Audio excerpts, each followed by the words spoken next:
Okey, untuk throttle pula, untuk mereka yang ni dia ada pilihan lah nak guna side mount ataupun top mount. Untuk ni sebab dia pakai twin engine, so lebih better pakai top mount lah.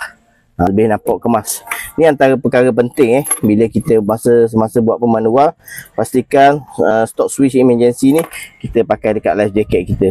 Bukan apa, tak adakan kita tercampur ke, so enjin ni mati. Dan kata orang, tak ada lah penumpang duduk relax depan, ingat lebar dia, bunyi lebar tercampur dah. Jadi kena hati-hati. Steering ni bagi saya sangat okey. Sebab apa?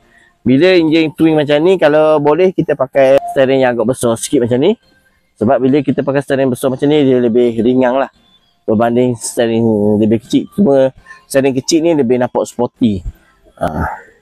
Di depan ni kita boleh letak kita punya screen lah, 4CV ke 5CV, 7CV ke, boleh letak je. Ataupun handphone kita pun kita boleh letak kat sini.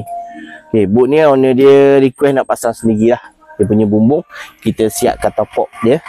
Ini perkara yang penting lah dekat boot ni. Ramai yang duk tanya bila beli boot, ni perkara penting. Bukan kat boot pun, kat rumah pun penting.